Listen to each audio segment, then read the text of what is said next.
Tell Mr. Wilson I'd like to see him. Now. Who is here to see Mr. Wilson?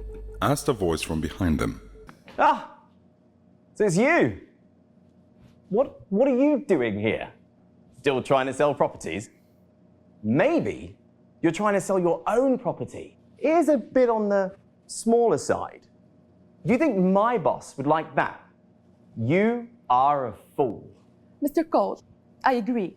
Do you want me to call the security? Robert was in no mood to waste any more words on Fraser. He impatiently waved his hand. All of you, stop. Shouted a stern voice from nearby. Mr. Wilson, what are you doing here? Can I help you with anything?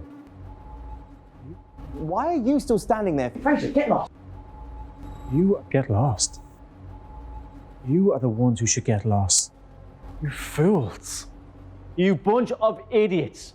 Do you know who he is? Mr. Wilson, I presume. I hope that you are available to meet me tomorrow at 9 o'clock in the morning at the sales department of the Philly Group to personally buy from me 100 properties. No problem, Mr. Mamore. I'll be there on time. Well, now, Mr. Cole, I am an honorable man, but I don't think it's necessary for you to kneel down and lick my shoe. After all, your mouth is too dirty and smelly. He mumbled something incoherent about cooking dinner and hurried out. Why would someone of his power need to go home and cook something? How many times have I told you, knock on the door before you come in? How hard is that to remember? My wife, can you stop reminding me of the rules? He asked, smiling bitterly. He had anticipated the scolding, but it had still hurt. Natalia Labels, the business director of the real estate group, glared at her husband. You know, because I'm your wife, I tried to cut you some slack. You've been working here for 3 months now, and I tried to get your name out there. How many properties have you sold? Nothing. You haven't brought in even a single customer. What have you been doing? Sit around like you sit at home? With the current housing market situation, even a fool would be better than you.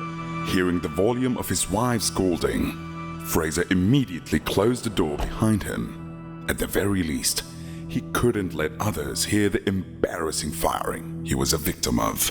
Why do you even bother shutting the door? Even if you shut the door, it's not like everyone doesn't know how much of a joke you are. I was really blind when I married you. Natalia's heart ached as she said these words. She felt wronged. Natalia, it's not that I don't want to work hard. It's that the sales manager always steals my customers. The sales manager hates me. The whole department hates me. From day one, I haven't been able to keep a single customer. Fraser, how many times have I told you? You need to learn to be objective. Take some initiative and responsibility. Very well. I'll try harder, I promise. I don't believe that. I'd rather believe pigs can fly.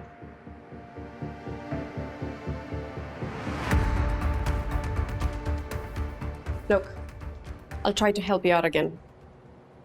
I've talked to these 2 clients. You just need to contact them. Fraser felt a burst of embarrassment, but he was also touched. His wife always had a sharp tongue, but a soft heart. After taking the piece of paper, he dejectedly left her office.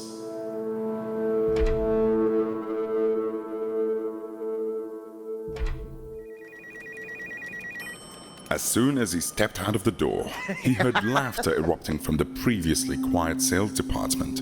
A salesperson, Tarzan Linster, quickly grabbed a cloth and passed it to Fraser. Hurry up and get back to work.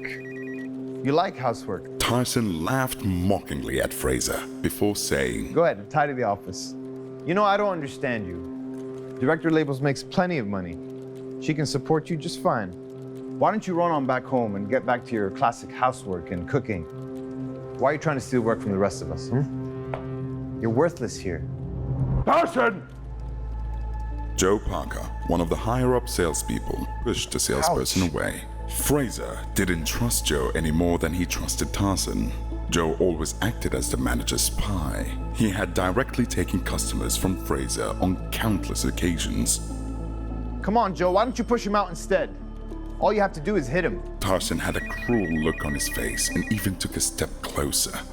Fraser was used to their provocation, but it didn't mean he liked it. He glared at the two men and headed to his desk. Joe spat out as Fraser walked away. Trash is really giving our department a bad name.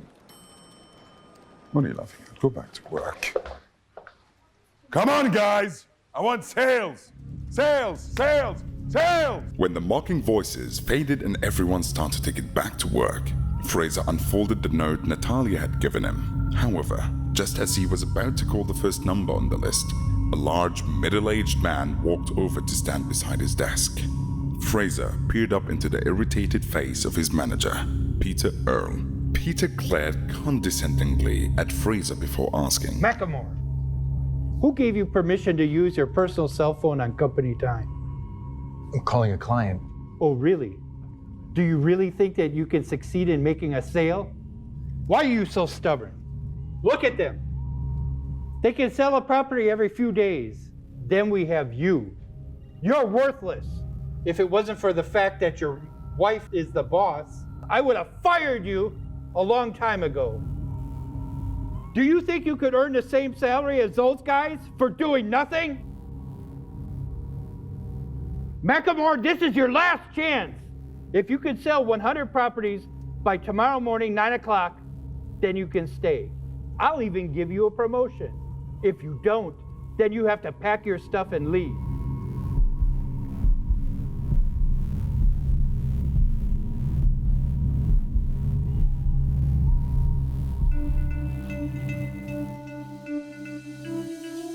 A murmur went through the sales department as everyone heard the almost impossible task on Fraser's hands. Although the employees knew that Peter was determined to get rid of Fraser, they never expected him to be so ruthless by demanding the young man to sell 100 properties in less than 24 hours.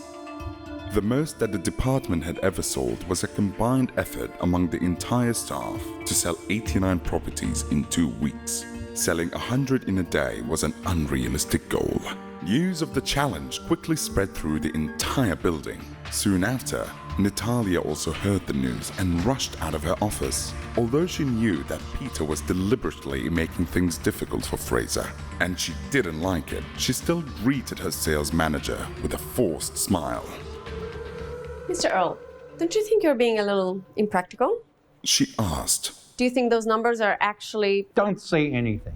Peter interrupted Natalia coldly. Director Labels, it was because of this idiot that our sales department became the laughingstock of the Philly group, and even the entire San Clemente real estate industry.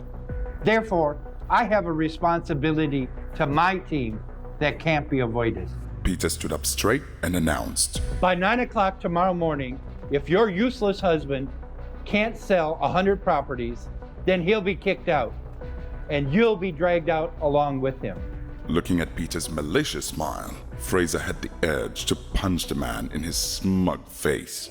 But when he saw Natalia's unsteady feet, he rushed forward to support her. You all right? He asked softly.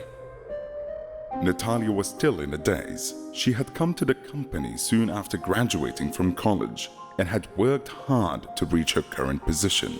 Now, in the blink of an eye, it could all be lost because of the ultimatum to her husband. Have all these years of hard work just gone down the drain? She wondered. If I lose my job over this, how will we support ourselves? Will I have to rely on my useless husband? This joke was quickly becoming not funny at all. The more Natalia thought about it, the angrier she got. She almost slapped Fraser. Everything is going wrong because of you! Oh, Natalia. What's wrong? You angry again?